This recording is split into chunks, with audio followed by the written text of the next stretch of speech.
வணக்கம். ஒரு நிமிஷம் யோசிச்சு பாருங்கண்ணே. 2000 வருஷம் பழமையான ஒரு ஞான பொக்கிஷத்தையும் இன்னைக்கு இருக்கிற கட்டிங் எட்ஜ் ஆர்டிஃபிஷியல் இன்டெலிஜென்ஸையும் ஒன்னா சேர்த்தா எப்படி இருக்கும்? வாங்க இன்னைக்கு அத பத்தி தான் பார்க்க போறோம்.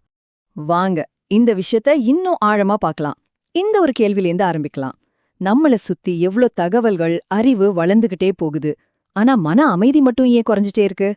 இதுதான் இன்னைக்கு நாம சந்திக்கிற ஒரு பெரிய முரண்பாடு இல்லையா?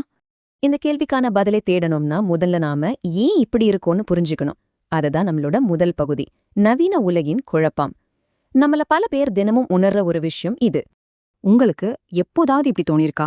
வாழ்க்கை ஏன் இவ்ளோ கஷ்டமா இருக்கு, இவ்ளோ சிக்கலா இருக்கு, நம்ம எங்க தான் போயிட்டு இருக்கோம்னு ஒரு சின்ன குழப்பம் வந்திருக்கா? அதுக்கு காரணம் நம்ம வாழ்ற இந்த உலகம் அப்படிப்பட்டது. மன அழுத்தமும் குழப்பமும் இப்போ ரொம்ப சாதாரண விஷயமாயிடுச்சு. உலகம் ரொம்ப வேகமா ஓடிட்டு இருக்கு. ஒவ்வொரு நாளும் ஏதாவது ஒரு முடிவெடுக்கணும், ரிஸ்க் எடுக்கணும்னு ஒரு பெரிய பிரஷர். இதெல்லாம் சேர்ந்து நம்ம மன அமைதிய அப்படியே கொஞ்சம் கொஞ்சமா எடுத்துடுது. சரி, இந்த நவீன கால குழப்பங்களுக்கெல்லாம் ஒரு தீர்வு வேண்டாமா? அந்த தீர்வு நம்ம நினைக்கிற மாதிரி புதுசா எங்கிருந்தோ வரல. அது ஒரு பழங்கால பொக்கிஷத்துல இருக்கு.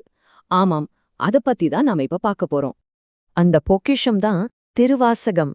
கிட்டத்தட்ட 2000 வருஷத்துக்கு முன்னாடி மாணிக்கவாசகர் எழுதின ஒரு அற்புதமான தமிழ் நூல். இதுல இருக்கிற ஆன்மீக ஞானமும் சரி, மனச உருக்குற அந்த வரிகளும் சரி, அது வேற லெவல். ஒரு பழமொழியே இருக்கு, திருவாசகத்திற்கு உருகார், ஒரு வாசகத்திற்கும் உருகார் அப்படின்னு. யோசிச்சு பாருங்க, அதோட சக்தி எந்த அளவுக்கு இருந்தா இப்படி சொல்லியிருப்பாங்க. பல நூறு வருஷமா இது மக்களுக்கு ஒரு வழிகாட்டியா இருந்திருக்கு. அதோட தாக்கம் அவ்வளவு ஆழமானது. 2000 வருஷம் சும்மா இல்ல. 2000 வருஷமா காலத்தால சோதிக்கப்பட்டு இன்னைக்கும் நிலைச்சு நிக்கிற வாழ்க்கை நெறிகள் இதுல இருக்கு. இது ஒரு டைம்லெஸ் சிஸ்டம் இல்லையா? ஓகே, இவ்ளோ பெரிய ஞானம் இருக்கு. ஆனா அத நாம எப்படி புரிஞ்சுக்கிறது? இந்த பழங்கால ஞானத்துக்கும் நமக்கும் நடுவுல ஒரு பிரிட்ஜ், அதாவது ஒரு பாலம் தேவைப்படுது. அந்த பாலம்தான் செயற்கை நுண்ணறிவு, நம்ம ஆர்டிஃபிஷியல் இன்டெலிஜென்ஸ். இதுதான் இந்த முழு முயற்சியோட மையப்புள்ளி. பழமையான ஞானத்தை புத்தம் புதிய டெக்னாலஜியோட உதவியோட இன்னைக்கு இருக்கிற தலைமுறைக்கு கொண்டு சேர்க்கறது. இங்கதான் விஷயமே இருக்கு. ஏய் திருவாசகத்தோட ஞானத்தை மாத்தல, அதுக்கு பதிலா அத நாம சுலபமா உணர்றதுக்கு உதவி பண்ணுது.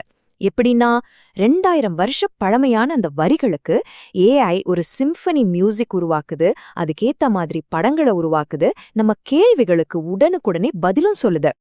அப்போ இதோட நோக்கம் என்ன? வெறும் புத்தகத்தை படிக்கிற மாதிரி படிக்கிறது இல்ல, அத முழுசா உள்வாங்கி உணர்றது. வாங்க அது எப்படின்னு பார்க்கலாம். இந்த திருவாசகம் ஏஐ அனுபவம் ஒரு 5 படிநிலைகளை கொண்டது. ஃபர்ஸ்ட், திருவாசகத்திலிருந்து ஒரு பாட்டு உங்க முன்னாடி வரும். அதுக்கப்புறம் அந்த பாட்டோட உணர்வுக்கேத்த மாதிரி ஒரு சிம்பனி மியூசிக் கேக்கும். மூணாவதா அந்த பாட்டோட கருத்தை விளக்குற ஒரு காட்சி வரும். நாலாவதா ரொம்ப சிம்பிளா அதுக்கு ஒரு விளக்கம் கொடுப்பாங்க. கடைசியா ரொம்ப முக்கியமா அதை நம்ம வாழ்க்கையில எப்படி பயன்படுத்தலான்னு ஒரு வழிகாட்டுதலும் இருக்கும்.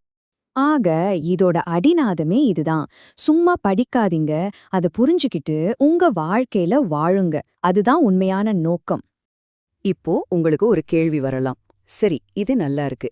ஆனா இது யாருக்காக? இது ஆன்மீகத்துல ரொம்ப ஈடுபாடு இருக்கிறவங்களுக்கு மட்டும்தானா? கண்டிப்பா இல்ல. வாங்க இது யாருக்கெல்லாம் பயன்படும்னு பார்க்கலாம். முதல்ல ஒரு தொழில் பண்றவங்கள எடுத்துக்கலாம். அவங்களுக்கு பணம் சம்பாதிக்கிறது மட்டும் முக்கியம் இல்ல, மன நிம்மதியோட தொழில் செய்யணும்னு ஆசை இருக்கும். தினமும் சின்ன சின்ன முடிவுகள் எடுக்கிறதுல குழப்பம், ரிஸ்க் எடுக்கிறதுல ஒரு பயம் இருக்கும். அவங்களுக்கு இது ஒரு அமைதியான வழிகாட்டியா இருக்கும். அடுத்து, மன அமைதிய தேடுற ஒரு சாதாரண மனுஷன். இந்த உலகம் ரொம்ப வேகமா போகுது, என்னால முடியல, கொஞ்சம் மெதுவா அழகா வாழணும்னு நினைக்கிறவங்களுக்கு இது ஒரு சூப்பரான துணை. யாரும் நமக்கு லெக்சர் எடுக்காம, பிரஷர் கொடுக்காம நம்ம கூடவே இருக்கும். பெற்றோர்களுக்கு இது எப்படி உதவும்?